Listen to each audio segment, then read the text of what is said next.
खुलासे की बात कि बिट्टू बजरंगी मेरा आज से नहीं 15 साल पुराना यार है। ठीक है साहब, 15 साल पुराना यार है मेरा। वो सब्जी मंडी में सब्जी बेचता था वो, और मेरी सब्जी की आड़त है 110 नंबर फरीदाबाद के अंदर। फरीदाबाद के अंदर मेरी आड़त है, मंडी के अंदर डबुआ कॉलोनी सब्जी मंडी के अंदर मेरी आड़त है। उससे मेरी जानकारी 2007 से है, और 2007 से जानकारी उसकी हमेशा एक मनसा रहती थी। मैं 10 साल की या 15 साल की बात बताऊं कि वो एक दंगाई की बातें हमेशा रखता था वो। तो अभी कुछ दिन पहले मेरी उससे बात हुई थी, जैसे बता रहे हैं 3 महीने पहले हम सीपी साहब के वहाँ जो ज्ञापन दे के आए थे, उससे पहले मेरी बात हुई थी। मैं कह रहा बिट्टू इस तरीके की बातें मत करा कर कि हिंदू मुसलमान कहीं ऐसा ना हो एक दिन दंगा हो जाए और बात बवाल बन जाए कहीं। मैंने कहा था, और वीडियो भी है मेरे पास में, मैं सारे प्रूफ दिखाऊंगा आज आपको, अगर आप पूरे देश को दिखा सकते हो तो उसके बाद क्या होता है कि ये बंदा मेरे से अलग हो गया, और बहुत सारी कहानी थी जो मतलब कि अभी मैं बताऊंगा आपको, सब समझ में आ जाएगी कहानी क्या थी। ये 31 तारीख सोमवार का दिन का दंगा नहीं था। दंगे की प्लानिंग थी 3 महीने 3.5 महीने पहले। इन्होंने सोशल मीडिया के जरिए से 25,000 तलवारें बांटी, जो पूरी दुनिया में, पूरे देश के क्या पूरी दुनिया के पास कोई मैसेज नहीं है उसका, जो मैसेज मेरे पास है, जो प्रूफ मेरे पास है कि इसने 25,000 तलवारें बांटी। 3 महीने पहले तलवारें बांट चुका था ये। एक लड़का सेक्टर 22 के अंदर, जो एक लाला नाम का व्यक्ति था फरीदाबाद के अंदर, वो गांजा बेचने का काम करता था, वो उसको मर गया, कुल मिला के एक्सपायर हो गया वो। उसके गांजे बेचने वाले नौकर जो थे, जो 300-500 रुपए रोज के नौकर थे, उनके पास, उसका भी मेरे पास फोटो है, उनके पास 8-8, 10-10 लाख रुपए की राइफल लेकर ये नूह पहुंच गए। और नूह पहुंचने के बाद 25,000 तलवारें बांटी गई और सैकड़ों राइफलें बांटी गई। बिट्टू बजरंगी को मैं ढंग से जानता हूँ साहब, ठीक है। बिट्टू बजरंगी को पूछा जाए, पकड़ा जाए, जो आज सोशल मीडिया और नेशनल न्यूज पे चल रहा है ना, कि मैं तो भैया कुछ जानता नहीं, उसे पता है कि अगर पप्पू कुरैशी फरीदाबाद से मेरे सामने आ गया तो जवाब नहीं निकलेगा। एक काम करता हूँ मैं पूरी दुनिया को दिखाना चाहता हूँ, अगर उसमें मेरे सामने जवाब देने का हक है ना, उसको पता है कि भाई मैं झूठ बोल रहा हूँ, तो मेरे सामने पूरी दुनिया के लाइव दिखाओ उसे कि पप्पू झूठ बोल रहा है। ये नूह का दंगा 3 महीने पहले साजिश हो चुकी थी। दंगा फरीदाबाद के अंदर होना था, फरीदाबाद के अंदर दंगा होना था। हमने फरीदाबाद सीपी साहब को पहले आगाज कर दिया था, साहब यह दंगा होगा। डीसीपी साहब को आगाज किया था और हमने इसके खिलाफ 3 FIR दर्ज करा दी थी। मैं दंगा कराएगा, कहीं भी जहाँ झगड़ा होता था, जब कोई छोटी मोटी बातें होती थी तो फेसबुक पे, भाइयों हिंदुओं जल्दी इकट्ठे हो जाओ, मुसलमानों झगड़ा हो गया जल्दी जी जी हाँ जी। मैं फरीदाबाद का हूँ, मुझे और कुछ नहीं पता, मुझे सिर्फ बिट्टू बजरंगी की हकीकत की पता है कि दंगा कराने की 3 महीने पहले से प्लानिंग थी जी। सर देखिए, रोहिंग्या मुसलमान हो, वो अमेरिका के मुसलमान हो, उस चीज की मुझे नहीं पता, वो पुलिस का विषय है जांच का, वो पुलिस जांच करेगी वो कहाँ के मुसलमान थे, वो कौन थे, ठीक है सर। लेकिन जो मेन मुद्दा उठा है दंगे का, उसमें बिट्टू बजरंगी दोषी है 100%। 3 महीने पहले 25,000 तलवारें बांटी हैं, जो न्यूज वालों को नहीं पता, देश में किसी को नहीं पता 25,000 तलवारें किस किस को बांटी गई हैं जी। लेकिन न्यूज में भी आ रहा है, वहाँ यही दिखाई जा रहे थे जी, पहले जो पथराव हुए जी, हो सकता है तलवार देख के जी, लेकिन बिट्टू बजरंगी जिस तलवार से काटा था, उससे किसी भी मुस्लिम पक्ष वाले को पहले मारा नहीं गया, पहले दंगा नहीं भड़का गया, ठीक है, शोभा यात्रा निकाली जाए, ठीक है। अब मैं बताता हूँ आपको, ये जो गोलियों से 6 हिंदू भाई मरे हैं, जो शहीद हुए हैं, समझो बात को। ये राइफल वो हैं जो लड़का गांजा बेचता है, इस तरीके से राइफल है। इन्होंने अपने लड़के खुद मारे हैं दंगे कराने के लिए, वहाँ उकसाने के लिए। ये आज तक किसी शोभा में नहीं गए, इसको नहाए भी 6-6 महीने हो जाते हैं, मुझसे ज्यादा कोई नहीं जानता इसके बारे में। 6-6 महीने में तो नहाता है ये क्या पूजा करेगा, क्या शोभा यात्रा निकालेगा। ये देश को सिर्फ गुमराही के रास्ते पे ले जाना था, ले गए ये लोग। ये तो हमें बड़े आरोप लगा रहे तलवारें बांटी, ये मेरे पास प्रूफ है, दिखाओ देश को। क्या इस तरीके का हाँ मेरे पास है, फोटो मेरे पास है, ये दिखाता हूँ मैं आपको, दिखाओ देश को। ये देखो मैं लेके आया हूँ, ये देखो, देखो भाई साहब जूम करके दिखाओ, ये लो दिखाता हूँ। मैं आपको दिखा दूंगा भाई साहब, मैं आपको सारे प्रूफ दूंगा कि इसने 6 महीने पहले एक सोशल मीडिया पर पोस्ट डाली थी, 3 महीने पहले, सॉरी देखो मैं आपको दिखाता हूँ, 1 मिनट रुक जाओ भाई, सारे जो जुड़े पड़े देखते रहना अगर चल रही है तो। मुझे राजनीति नहीं करनी भाई, मुझे सच्चाई बतानी देश को कि हुआ क्या था। क्या प्रशासन आपका साथ दिया था जब आपने पहले से? हाँ प्रशासन साथ दिया था हमारा, साहब ने मुकदमा दर्ज कर दिए थे इसके खिलाफ। फरीदाबाद में ना होकर नूह में हुआ है दंगा। फरीदाबाद में हमने संभाल लिया था ना, फरीदाबाद में हमने संभाल लिया था। फरीदाबाद में जहाँ ये पहुँचता था हम इसके खिलाफ पहुँच जाते थे। ये देखिए भाई साहब, दिखाइए, देखिए जी, अभी आएगा इसका, ये देखिए भाई साहब, अभी दिखाइए, ये मैं आपको यहाँ रोक देता हूँ। ये देखो जी क्या लिखा है। जिस भाई को लेनी है 5,000 बांट चुका हूँ और 20,000 मेरे पास रखिए। मोबाइल नंबर ये रहा। ये किसका चैट दिखा रहा है? बिट्टू बजरंगी के लाइव फोटो में, बिट्टू बजरंगी का पेज है। अब ये सारे डिलीट मार दिए इसने। ये लाइव दिखा रहा है, चैट के ऊपर बंदा लिखा हुआ है। ये देखिए, इसकी सत्यता है कि ये उन्हीं का पेज है? भाई साहब मैंने स्क्रीनशॉट ले रखी है और बाकायदा वीडियो बना रखी है उसके पेज की। मीडिया पेज है, वो किसी का कोई इस्तेमाल भी कर सकता है। सुनो, मुझे मालूम था ये सवाल आएगा, लेकिन मैंने उसकी वीडियो बना ली, उसके फोटो उसके मोबाइल में से वीडियो बना ली, क्योंकि मुझे पता था डिलीट करेगा वो। उसने कम से कम कोई 200, 300, 1000, 2000 सारी डिलीट मार दी उसने। अब उससे जो साइबर वाले होते हैं वो इंक्वायरी कर ले। मैं झूठ बोल रहा हूँ, मुझे फांसी दे देना यार पूरे देश के सामने। मैं 1% भी झूठ नहीं बोलूंगा। मुझे ना कांग्रेस से मतलब, ना बीजेपी से मतलब। मुझे देश में, मुझे इंसानियत से मतलब है।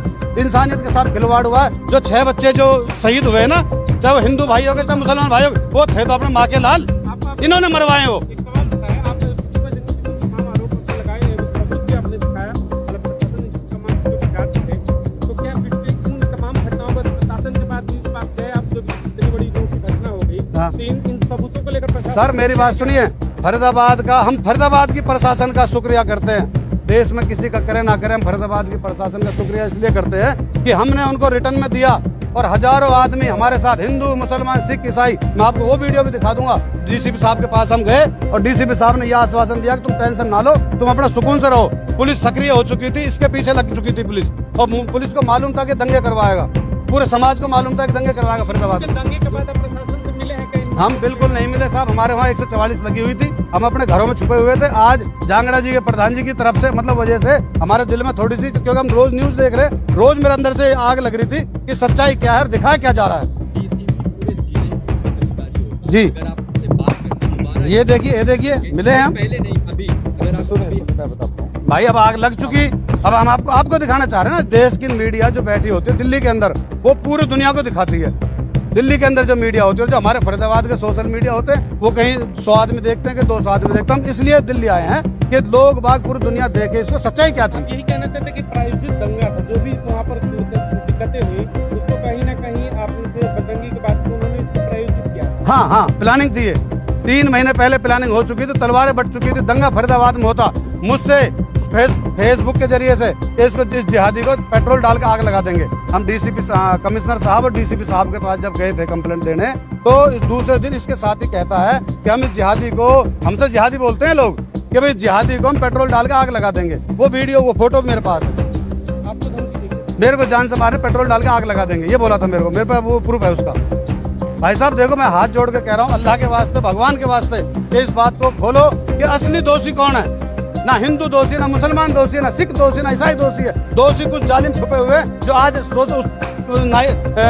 कौन सी न्यूज होती है बड़ी वाली, नेशनल मीडिया के सामने आ रहा भगवा पहन के। कभी उसके जिंदगी में नहीं पहना उसने, 6 महीने में नहाता है वो क्या मंदिर में पूजा करेगा। मैं मोनू मानेसर को नहीं जानता, मैं मोनू मानेसर के बारे में नहीं कहूंगा। एक अशोक बाबा है, मैं उसके बारे में जानता हूँ, वो सिर्फ पर्सनली, कि उसका एक अंदर से जो विचार है वो कभी किसी को परेशान नहीं करता। उसने गोली चलाई है, वो क्यों चलाई है वो जाने, पुलिस जाने। मैं बाबा को जानता हूँ, जो अशोक बाबा है, फरीदाबाद का है, बल्लभगढ़ का वो लड़का, ठीक है भाई साहब। मैं उसके बारे में ये नहीं कहूंगा कि वो आतंकवादी है, वो फलाना नहीं। उसने गोली चलाई, क्यों चलाई। लेकिन ये जो 6 लोग मरे हैं, जिनकी हत्या हुई है, जो इस देश के लिए शहीद हुए हैं, धर्म के लिए शहीद हुए, उसमें दोषी 100% अगर बिट्टू बजरंगी ना पाए तो मुझे आप सरेआम फांसी लगा देना। मैं चैलेंज के साथ कहता हूँ, इसकी तफ्तीश कराई जाए बस, क्योंकि मुझे पता है इस देश के अंदर, बिट्टू को पता है कि दंगा हुआ किस बात पे है। तो फरीदाबाद से आपके प्रयास होगा, लेकिन फरीदाबाद में बड़े भाई, हाँ, पहुंच गया उसी के जरिए। नूह पे इनको मालूम हुआ था कि शोभा यात्रा निकलने वाली है। शोभा यात्रा वहाँ जो निकलती थी 2-4 साल से जो निकल रही है, वो नॉर्मल तरीके से, जो हमारे हिंदू भाई थे वो वहाँ पे पूजा करते थे और मुसलमान भाई उनकी सेवा करते थे। ऐसा नहीं है कि मुसलमान को पाकिस्तान से आगे बम फेंक गया, कोई दुनिया के कहीं और आतंकवादी देशों से आगे बम फेंक गया, ऐसा कुछ नहीं था।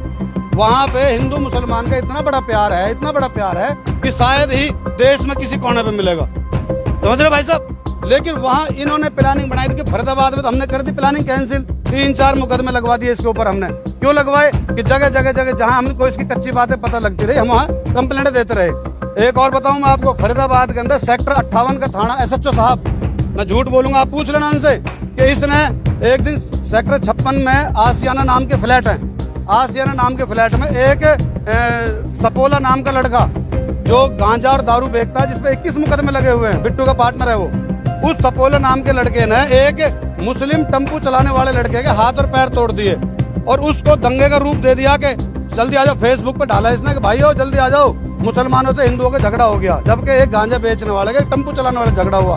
तो हम उसकी उस बात को लेकर हम पहुंचे यहाँ पे अपने NIT तनेजा जी, जो तनेजा साहब है हमारे NIT के ACP साहब, हम ACP साहब के पास पहुंचे वहाँ कि साहब इस तरीके से अभी लाइव वीडियो डाली है इसने। तो 58 सेक्टर थाने इंचार्ज ने उसको बुलाकर उसकी वीडियो डिलीट कराई कि कोई दंगा नहीं होगा यहाँ पे।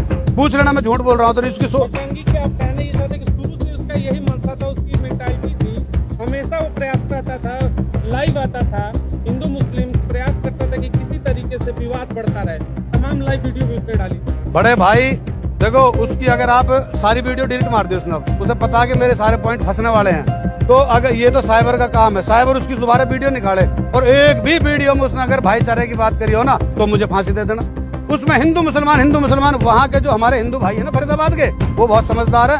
इसके साथ कोई हिंदू मुसलमान फरीदाबाद का नहीं जुड़ा हुआ, इसके साथ वो जुड़े हुए हैं जो गांजा बेचते हैं, जो दारूबाज हैं, समझ रहे हो, जो नशेड़ी टाइप के हैं। उन लोगों को उकसा के, क्योंकि ये मेहनत बहुत दिनों चल रही थी, एक दिन की मेहनत नहीं है ये। तो शोभा यात्रा को जहाँ 1500 आदमी जाते थे वहाँ 20,000 आदमी पहुंच गए। ये बिट्टू बजरंगी खुद कहता है कि मैं सिस्टम से आ रहा हूँ। आपने उस जीजा वाला तो डायलॉग सुन लिया कि मैं तुम्हारा जीजा आ रहा है, ये नहीं सुना इसने क्या कहा था कि मैं सिस्टम से 150 गाड़ियों में आ रहा हूँ। सिस्टम क्या होता है भाई साहब, आप मुझे बताओ, मैं मीडिया के माध्यम से पूछना चाहता हूँ सिस्टम क्या होता है। सिस्टम ये होता है कि मैं पूरे लैस होके आ रहा हूँ। सवाल बनता है बिट्टू बजरंगी पर जो आरोप लगा रहे हैं जी। और आपने कहा कि सिस्टम है हाँ, और बार-बार वो प्रयास कर रहा था। क्या आपको लग रहा है कि पीछे कोई ना कोई और लोग होंगे जो इतने बड़े चीजों को प्रायोजित कर रहे हैं? देखो भाई साहब, देखो बजरंगी ही है जो अकेले कर रहा है। देखो भाई साहब, वो पुलिस जांच करेगी कि इसके पीछे कौन कौन था, लेकिन मैंने अपनी आंखों से जो देखा भड़काते हुए, उसकी न्यूज पे आते हुए बिट्टू की पे, मैं झूठ नहीं कहूँ क्योंकि वो निकाली जाएगी उसकी वीडियो। एक तो जो दिल्ली की एक लेडीज है जिसकी मोटी सी बिंदिया लगा के रखती है और बिहार की भाषा बोलती है वो लेडीज, और वो भगवा कपड़े पहन के रखती है, मोटा चश्मा पहनती है, मैं नाम नहीं पता उसको, सुदर्शन चैनल में पता नहीं किस में, मैं नहीं जानता जी किस में है वो, लेकिन हाँ वो औरत, अरे मुल्लों को काटो ना, 3-4 महीने पहले की वीडियो, अरे काटो ना, अरे हिंदू भाई इकट्ठे हो ना। तो इनकी एक पर्सनल मंशा थी भाई साहब, मैं सच्चाई बताऊंगा, सच्चाई सच्चाई सच्चाई, चाहे मुझे फांसी हो जाए। मैं अपने बच्चों से कह के आया था, मैं अल्लाह की कसम खा रहा हूँ, मैं अपने बच्चों से कह के आया था कि मैं आज सर पे कफन बांध के जा रहा हूँ, लौट के आऊँ या ना आऊँ, लेकिन सच्चाई बताऊंगा, मौत से पहले सच्चाई बताऊंगा देश को कि सच बात क्या है। अब देश में इस समय राजधानी में खड़े दिल्ली पुलिस की बात कर रहे हैं या फिर केंद्र में जो मुखिया बैठे हुए हमारे गृह राज्य मंत्री अमित शाह जी, उसे एक मैसेज क्या देना चाहेंगे? अभी आपने जिस लड़की के बारे में जिक्र किया वो हो या फिर ये ऐसे तमाम जो देखो भाई साहब, उनके ऊपर कैसी कार्रवाई होनी चाहिए? ऐसे लोग क्या देश का माहौल खराब कर रहे हैं? अब मैं आपको एक चीज और दिखाता हूँ कि मैं किसका वोटर हूँ और किसका सपोर्टर हूँ, वो दिखा सकता हूँ, दिखा सकता हूँ भाई साहब, आपको जल्दी तो नहीं है ना। ये देखिए, मैं खुद किसका सपोर्टर हूँ, मैं आपको वो चीज दिखा दूंगा। मैं हजारों की संख्याओं में लेके अपने भाइयों को, जो लोग आज की डेट में ये कहते हैं ना कि मुसलमान बीजेपी को वोट नहीं देता, मुसलमान तो आतंकवादी होता, ये कौन है? मैं खुद एक बीजेपी का कार्यकर्ता हूँ, वोटर भी हैं, मैं बीजेपी का कार्यकर्ता भी हूँ और 10 साल से बीजेपी का कार्यकर्ता हूँ मैं। बड़ा सवाल है। लेकिन सच्चाई दिखाओ मेरी कि इस देश में हिंदुओं को मारा जा रहा है, मुसलमानों को मारा जा रहा है, चंद लोगों की वजह से, चंद लोगों की वजह से। ये दिखाओ मैं किसका सपोर्टर हूँ, ये दिखाओ मीडिया देश को पूरे को, ये दिखाइए। मैं झूठ बोल रहा हूँ तो दिखाइए आप। भाई आज मेरा दिल रो रहा है, आज मेरा दिल रो रहा है, इन्होंने दंगे करवाए हैं। वो अपनी माँ के लाल नहीं थे क्या? उनको भी इन्होंने मारा है। भाई देखो, मैं बीजेपी का नाम नहीं लूंगा, कांग्रेस का नाम नहीं लूंगा, मैं बिट्टू बजरंगी का नाम लूंगा। इसको पकड़ के इसकी रिमांड हो, इसको पता लगा इसके भाई किस किसने दंगे कराए तेरे पीछे, कौन कौन है। मैं किसी का नाम नहीं लूंगा, किसी पार्टी को बदनाम नहीं करूंगा, मैं किसी पार्टी की तारीफ नहीं करूंगा, सच्चाई दिखाना चाहता हूं मैं देश को। बिट्टू बजरंगी भाई, मैं सरकार को नहीं समझता, मैं ना कांग्रेस ना बीजेपी, मैं किसी की बुराई भलाई नहीं करता भाई। वो अकेले तो कर नहीं सकता, उसके पीछे कोई तंत्र तो होगा। भाई मैंने आपसे ये कहा है कि मैं बिट्टू बजरंगी की नस नस को जानता हूँ, अब वो बताएगा कि तेरे पीछे किस किस का हाथ रहा है। मैं कहने को वैसे धकेल दूं खाम खा के जी मैं बीजेपी गंदी है, कांग्रेस गंदी है, मेरे लिए कोई गंदी नहीं है, मैं खुद बीजेपी का कार्य आपके करता हूँ। अनुसार नूह मेवात हुई या जितने भी घटनाएं घटी है, अगर बिट्टू बजरंगी को पकड़ा जाए, उस पर जांच बैठाया जाए तो सबके 1,00,00,000% अगर बिट्टू बजरंगी दोषी ना निकले, मैं सबके सामने कह रहा हूँ, मुझे यहाँ ही फांसी लगा देना, मैं अपने लिख के दे दूंगा, किसी को कोई गुनाह नहीं हो, मैं खुद मर जाऊंगा। जाओ, अगर बिट्टू बजरंगी दोषी ना निकले। देश के मीडिया के सामने क्या दिखा रहे हैं?